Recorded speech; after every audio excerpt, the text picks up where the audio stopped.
Hello student, आप सभी को हमारे YouTube channel PK study point पे स्वागत है। आज चलिए हम लोग कक्षा 8 की चैप्टर 4 विद्युत धारा का रासायनिक प्रभाव। पहला प्रश्न है, नीचे दिए गए सही विकल्प के आगे सही का निशान लगाइए। पहला, विद्युत धारा उत्पन्न करता है। क, केवल ऊष्मीय प्रभाव। ख, केवल रासायनिक प्रभाव। ग, केवल चुंबकीय प्रभाव। घ, ऊष्मीय प्रभाव, चुंबकीय एवं रासायनिक प्रभाव। तो इसका सही आंसर क्या हो जाएगा?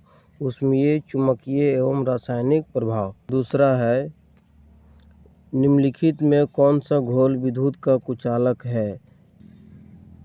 क, नींबू का रस। ख, नल का पानी। ग, सिरका। घ, अशुद्ध जल। तो इसका सही जवाब क्या हो जाएगा? अशुद्ध जल। क्या होगा? अशुद्ध जल।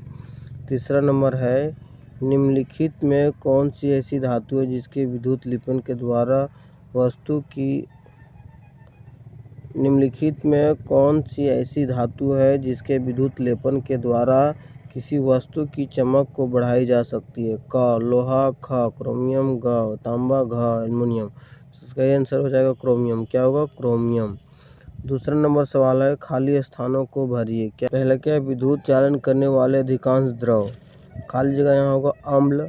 दूसरा में होगा लवण तथा क्षार विलयन होते हैं। क्या होगा? विद्युत चालन करने वाले अधिकांश द्रव अम्ल, लवण तथा क्षार विलयन होते हैं। दूसरा नंबर सवाल है, किसी विलयन के विद्युत धारा प्रवाहित होने पर रासायनिक प्रभाव उत्पन्न होता है। कौन सा प्रभाव? रासायनिक प्रभाव उत्पन्न होता है ना। तीसरा है, जब लेड खाली जगह विद्युत धारा प्रवाहित होने पर दीप्त होता है तो क्या होगा? दुर्बल। क्या होगा? दुर्बल। चौथा है, जब कॉपर सल्फेट विलयन से विद्युत धारा प्रवाहित की जाती है तो बैटरी के खाली जगह टर्मिनल से संयोजित प्लेट पर कॉपर निक्षेपित होता है। क्या होता है? ऋण। क्या होगा? ऋण, है ना। धन्य होगा, ऋण होगा। पांचवा नंबर है, विद्युत धारा द्वारा किसी पदार्थ पर इच्छित धातु की परत निक्षेपित करने की प्रक्रिया को विद्युत लेपन कहते हैं। क्या कहते हैं? विद्युत लेपन कहते हैं ना। याद रखना, विद्युत लेपन कहते हैं। तीसरा नंबर सवाल है, किसी धातु पर इच्छित धातु का परत निक्षेपित करने की प्रक्रिया को क्या कहते हैं? तो इसका सही उत्तर हो जाएगा, देखो इधर, किसी धातु पर इच्छित धातु का परत निक्षेपित करने की प्रक्रिया को विद्युत लेपन कहते हैं, है ना। चौथा नंबर सवाल है, पानी में हाइड्रोजन और ऑक्सीजन का अनुपात क्या होगा? पानी में हाइड्रोजन और ऑक्सीजन का अनुपात क्या होगा? तो पानी का सूत्र हम लोग जानते हैं कि नहीं? क्या होता है? H2O। पानी में हाइड्रोजन एवं ऑक्सीजन का अनुपात, देखो यहाँ पे पानी में हाइड्रोजन एवं ऑक्सीजन का अनुपात, देखो पानी का, देखो पानी का जो सूत्र होता है H2O। क्या होता है? H2O। यहाँ साफ हम लोग को दिख रहा है कि हाइड्रोजन 2 है और ऑक्सीजन कितना है? 1 है। तो देखो इस तरह से हम लोग बोलेगा, सिंगल बॉन्ड में बनेगा। देखो यहाँ पे वो 1 है, इधर H1 है, इधर भी H1 है, यानी कि हाइड्रोजन 2 है, ये है हाइड्रोजन, ये हाइड्रोजन और ये है ऑक्सीजन, है ना। तो क्या हो गया? H2O। तो H हम लोग को अलग कर दिए और वो भी अलग कर दिए, तो H2 और वो 1, तो क्या होगा? 2 अनुपात 1। तो ये समझ में आ गया, इस तरह से लिख लेंगे इसको। पांचवा नंबर है सवाल है, खाद्य पदार्थों को संरक्षित करने के लिए लोहे के डब्बे पर किस धातु का विद्युत लेपन किया जाता है? तो इसका उत्तर हो जाएगा, खाद्य पदार्थों को संरक्षित करने के लिए लोहे के डब्बों पर टिन धातु का विद्युत लेपन किया जाता है ना। छठा नंबर सवाल है, लोहे के बने पुलों को जंग से बचाने के लिए किस धातु का उपयोग लेपन किया जाता है? तो इसका क्या हो जाएगा? जिंक। क्या होगा? जिंक। जिंक धातु का लेपन किया जाता है ना। सातवां नंबर प्रश्न, क्या प्लास्टिक या लकड़ी की वस्तुओं पर विद्युत लेपन किया जा सकता है? इसका सही उत्तर होगा नहीं। प्लास्टिक या लकड़ी की वस्तुओं पर विद्युत लेपन नहीं किया जा सकता है। विद्युत लेपन केवल धातुओं में ही संभव है ना। आठवां नंबर सवाल है, भींगे हाथों से विद्युत उपकरणों को छूना क्यों खतरनाक होता है? बोला, अगर भींगे हाथों से हम विद्युत उपकरणों को छुएंगे तो क्या होगा? तो इसका सही आंसर है,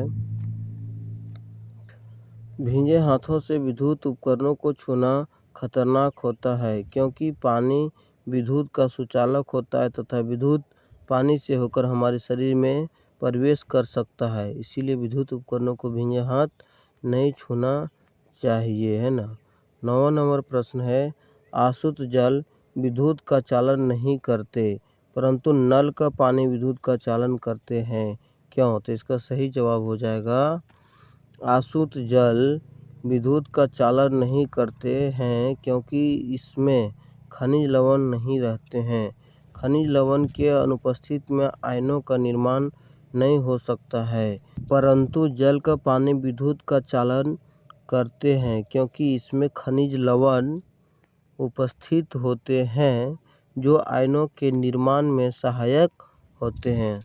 10वां नंबर प्रश्न है, नई साइकिल की हैंडल एवं पहिए का रिम चमकता है, अगर दुर्घटनावश इनमें खरोंच आ जाए तो क्या होगा? चलिए इसका सही उत्तर को हम लोग देखते हैं। वास्तव में साइकिल की हैंडल एवं पहिया का रिम लोहे का बना होता है जिन पर विद्युत लेपन की सहायता से क्रोमियम की परत चढ़ी होती है। अगर दुर्घटनावश इनमें खरोंच आ जाए तो क्रोमियम की परत हट जाती है और जंग लगने की संभावना बढ़ जाती है। इसीलिए साइकिल को खरोंच से बचाना है ताकि साइकिल में जंग ना लगे, है ना। 11 नंबर प्रश्न है, आग लगने पर फायरमैन पानी का उपयोग करने से पूर्व उस क्षेत्र के मुख्य विद्युत आपूर्ति बंद कर देते हैं, ऐसा क्यों करते हैं? इसकी व्याख्या कीजिए। सही उत्तर हो जाएगा, आग लगने पर फायरमैन पानी का उपयोग करने से पूर्व उस क्षेत्र की मुख्य विद्युत आपूर्ति बंद कर देते हैं क्योंकि पानी विद्युत का सुचालक होता है। अगर विद्युत पानी से होकर फायरमैन तथा आसपास मौजूद लोगों के लिए खतरनाक हो सकता है।